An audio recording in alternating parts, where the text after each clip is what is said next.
أعوذ بالله من الشيطان الرجيم بسم الله الرحمن الرحيم Assalamualaikum warahmatullahi taala wabarakatuh. Yang saya hormati Tuan Pengerusi Majlis, yang saya hormati Yang Berhormat Ustaz Hassan Saad, Yang di-Pertua PAS Kawasan Baling Merangkap, Ahli Parlimen Kawasan Baling Datuk Najmi, Timbalan Yang di-Pertua PAS Kawasan Meja Mansur, Pengarah JPRD Kuala Ketil, seluruh pimpinan PAS Kawasan Baling, seluruh pimpinan PAS, seluruh pimpinan Perikatan Nasional Kawasan Baling, tuan-tuan guru, tuan-tuan imam, pemimpin-pemimpin masyarakat, pegawai keselamatan, tuan-tuan dan puan-puan yang dihormati sekalian. Saya tiba-tiba menjadi famous kerana disebut nama saya oleh Yang Amat Berhormat Menteri Besar kita. Kemudian diulang sebut oleh Menteri KDN 2 kali dalam ceramahnya. Tetapi sebutan Yang Amat Berhormat yang diulang oleh Menteri KDN tidaklah sehebat bila media sosial menularkan pakaian saya, berpakaian dengan baju berwarna oranye, tertulis lokap SPRM, jalan dengan tangan bergari. Tuan-tuan dan puan-puan, apa yang saya lalui?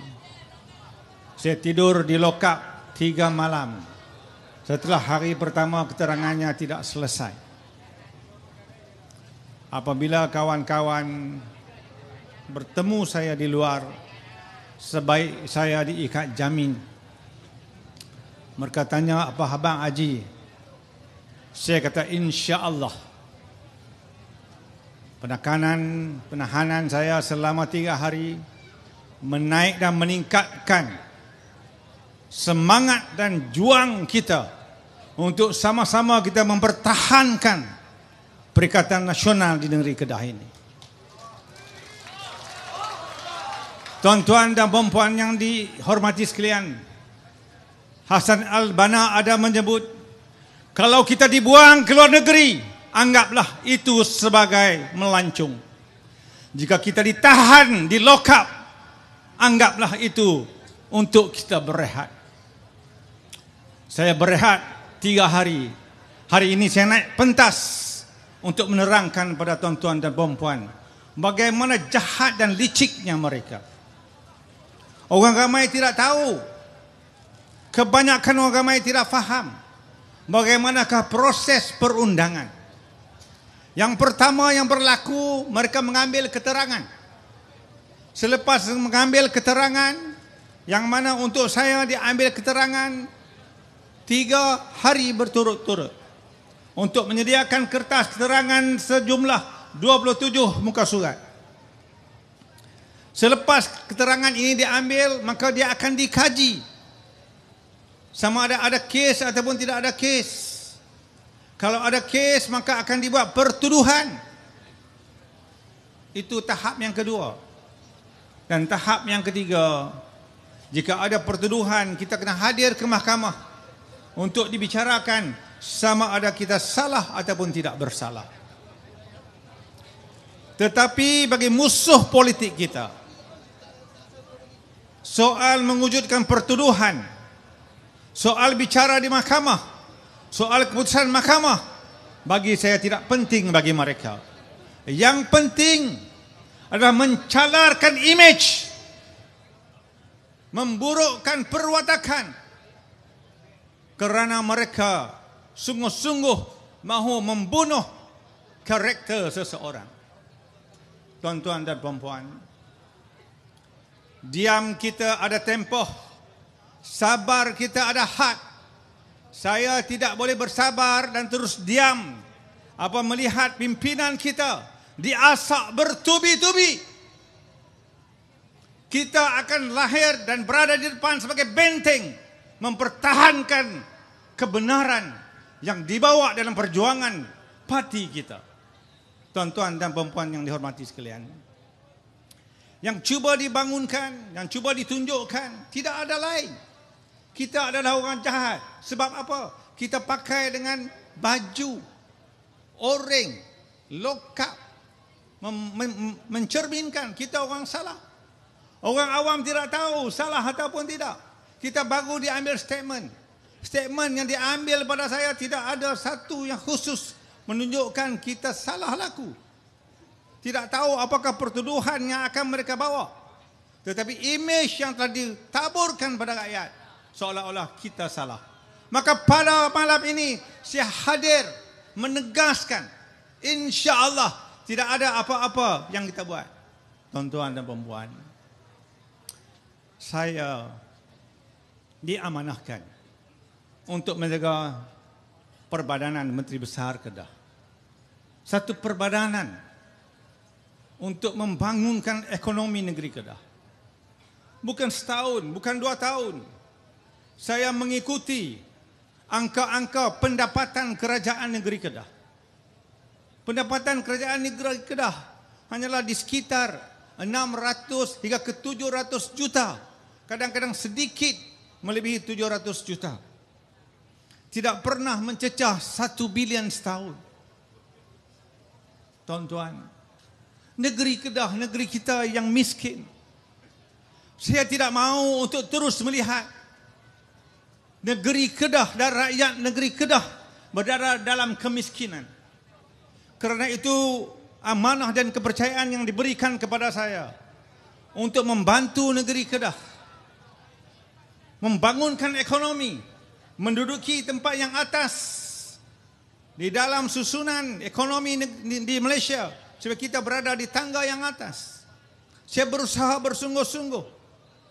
Kita mencari sumber baru kepada negeri Kedah, dan sumber baru ini telah kita temui yang dinamakan REE ataupun Rare Earth Element, unsur nadir bumi. Unsur nadir bumi ini, tuan-tuan dan puan-puan, kalau kita baca jadual perkelaan unsur, ada 17 elemen di dalamnya. Ia perlu digali, dilombong, dan kaedah perlombongannya adalah kaedah yang baru dan berbeza, menggunakan kaedah in situ leaching, di mana ditebukkan lubang yang lebih kurangnya 4 inci, dalamnya boleh mencecah 7 meter, 10 meter ataupun 15 meter. Kemudian ada paip disalurkan secara horizontal untuk mengumpulkan mineral tersebut. Di atasnya diletakkan paip, dimasukkan chemical, kemudian ada tindak balas kimia. Dengarnya mudah, tidaklah begitu susah. Tuan-tuan dan puan-puan, kita berusaha bersungguh-sungguh.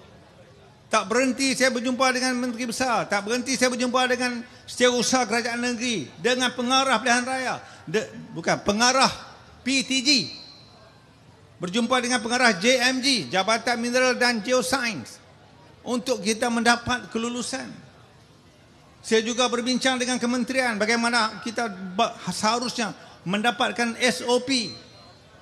3 tahun belum lagi berhasil. Kita berusaha bersungguh-sungguh. Malangnya ada orang yang datang mencuri. Si pencuri telah ditangkap, si pencuri telah dihukum. Tiba-tiba dikaitkan kita adalah pencuri, Menteri Besar adalah orang yang melindungi kita. Ini semua fitnah semata-mata. Tuan-tuan dan puan-puan, pasal apa kita nak curi? Dan bukti yang mereka berikan, ada surat daripada PTG kepada MBI Kedah dan juga seorang yang bernama Ho Ching Ming, denda compound kepada kita kerana berlaku kecurian. Kalau salah, kalau setuju salah, terima kesalahan, sila bayar compound. Yang bayar compound itu adalah Ho Ching Ming. Tetapi nama MBI ada atas surat tersebut. Kenapa nama ada di atas surat tersebut? Bila saya menerima surat tersebut, saya tidak mahu untuk menerima. Saya pergi berjumpa dengan pengarah. Saya kata, jangan letakkan nama MBI. Kerana kelak ia akan mencemarkan nama baik MBI dan juga Menteri Besar Kedah. Dan pengarah PTG merujuk pada Timbalan Pendakwa Raya. Timbalan Pendakwa Raya memaklumkan, kerana MBI adalah pemegang lesen yang sah untuk kawasan tersebut, iaitu kawasan ladang hutan, maka kena letak nama MBI. Bukan pasal kita pencuri. Menteri Besar Kedah dah berulang kali menerangkan perkara ini, tetapi musuh politik masih tidak mahu menerimanya. Maka sebab itulah kita terus diasak lebih diasak. Tidak pernah dalam satu tempoh yang pendek, dalam 7 hingga 10 hari, 3 isu SPRM datang kepada MBI. Angka 13 juta yang disebut itu bukan masa kita. Zaman dulu pelaburan di luar negara, kita berusaha untuk mendapatkan balik. Tiba-tiba dikaitkan dengan itulah orang kata jumlah yang dikatakan berkaitan dengan REE. Saya tanya pegawai saya yang ditemu bual oleh pegawai SPRM, 13 juta ni benda apa? Apa yang mereka tanya? Apa yang mereka tanya? 13 juta ni duit apa? Tuan-tuan tahu apa jawab pegawai, pengurus saya, pengurus keuangan. Kita tak tahu tu Haji. Saya pun tanya mereka ni apa dia. Yang menemu bual tu pun tak tahu apa dia 13 juta tu. Cuba tuan-tuan fikirkan. Mereka yang main temu bual pun nak ambil keterangan, mereka pun tak tahu nak ambil keterangan apa. Dengar orang kata 13 juta, mereka pun 13 juta. Ada hamba Allah mana dia kata ini REE curi dan sebagainya.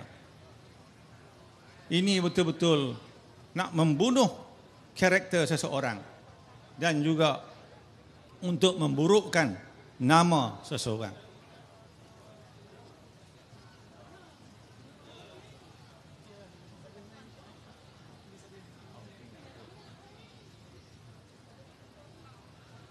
Saya ketika di dalam penahanan, saya duduk, saya memikirkan. Dan saya bertanya kepada pegawai yang bertugas, kalau satu hari nanti kamu yang bertugas untuk mencegah rasuah, tiba-tiba kamu terpaksa memakai baju oranye seperti saya dengan tertulis lokap SPRM, sedangkan sepanjang masa kamu bertugas, kamu cukup teliti dan jaga, tiba-tiba kamu ditangkap, terpaksa pakai baju, tidur di lokap. Tuan-tuan dan puan-puan, saya bekerja dengan sungguh-sungguh. Saya sentiasa menjaga agar rezeki yang dibawa balik, rezeki yang halal, hak kita, hak orang kita jangan ambil. Ini saya cukup teliti. Tengah kita bekerja, tiba-tiba datang SPRM. Saya dipanggil untuk isu litar lumba di Sungai Petani. Mereka juga ingin mendapatkan keterangan. Sedang saya memberi keterangan, tiba-tiba ada pasukan lain datang, panggil saya, kata kamu hentikan dulu kata tajuk ni, nak masuk tajuk kedua, tajuk REE. Maka dia tanya kita macam-macam soalan, kita pun jawab. Sekarang dia kata saya nak pergi gelidah di pejabat. Masuk ke pejabat, di gelidahnya pejabat kita. Habis gelidah di pejabat, dia kata sekarang kita nak pergi gelidah di rumah. Pergi gelidah di rumah saya. Saya dibawa ke pejabat SPRM Sungai Petani. Kemudian daripada situ saya dibawa ke lokap Pendang. Di sanalah saya berehat. Tuan-tuan dan puan-puan, kita sedih.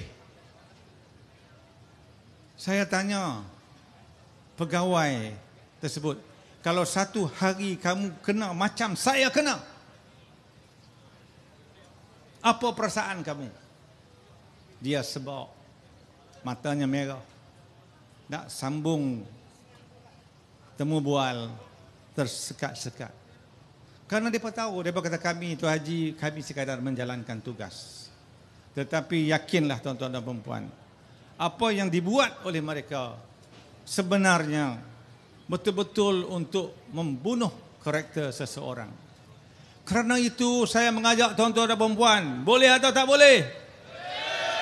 Pada kali ini kita turun beramai-ramai, memberi sokongan kepada Perikatan Nasional. Kita besarkan lagi gelombang yang sedia ada. Kalau kamu nak berlawan, berlawanlah secara gentleman. Jangan menggunakan kuasa dan sebagainya untuk memburukkan pimpinan-pimpinan kami. Saya tidak boleh bersabar, tuan-tuan dan perempuan. Sabar kita ada batasnya. Sabar kita ada haknya. Maka sebab itu pada malam ini kita tampil dan memberi penerangan kepada rakyat supaya rakyat faham orang yang di dalam reman untuk diambil keterangan bukan lagi dituduh. Orang yang dituduh belum lagi tentu bersalah. Dalam kes ini cuba dikaitkan dengan kelulusan yang diberikan oleh saya kepada syarikat tertentu, yang mana syarikat ini ada memberikan sumbangan dana politik kepada parti PAS. Mereka nak bagi sumbangan, saya kata sumbangan jangan bagi di pejabat. Sumbangan nak bagi pergi ke pejabat kita. Sebab itu urusan politik. Jangan campurkan antara urusan politik dengan kerja pentadbiran di pejabat. Kerana ini akan menimbulkan fitnah. Maka mereka pun bawa duit pergi bagi di komplek PAS. Dia bagi di komplek PAS sejumlah RM1 juta. Ada orang sayang pada parti kita, tuan-tuan dan perempuan. Mereka bagi sumbangan. Kita terima. Parti kita terima. Bukan Haji Sobri, CEO MBI terima. Tak. Parti kita terima. Tetapi parti kita juga teliti. Dia kata kalau macam ni bahaya. Takut dijadikan sebab kita meluluskan sesuatu. Sedangkan dua perkara itu tidak ada kaitan. Maka parti mengambil keputusan memulangkan sumbangan yang diberikan tadi. Sumbangan yang diberikan tadi, walaupun kita perlukan wang untuk pilihan raya, kita pulangkan pada orang yang bermurah hati. Kita pulangkan balik. Bagaimana nak dikaitkan kelulusan yang kita berikan dengan sumbangan yang diberi dan dipulangkan balik? Kalau tuan-tuan tidak tahu realiti, sudah pasti kita pun tertanya-tanya. Sudah pasti kita tertanya-tanya, apakah sebenarnya yang telah berlaku? Sahabat-sahabat saya yang kenal hantar banyak mesej, sungguh bersabar, tenang. Dan saya jawab pada mereka, terima kasih pada sokongan. InsyaAllah kita di pihak yang benar, tidak akan gentar dan kita akan terus bangun, berjuang menegakkan keadilan dan memenangkan PAS dan Perikatan Nasional dalam PRN pada kali ini. InsyaAllah kita mula bergerak, bukan satu negeri yang kita tawan, tetapi 6 negeri, dan bukan sekadar 6 negeri. InsyaAllah Putrajaya akan kita tawan. Sekian, wabillahi taufiq wal hidayah. Wassalamualaikum warahmatullahi wabarakatuh.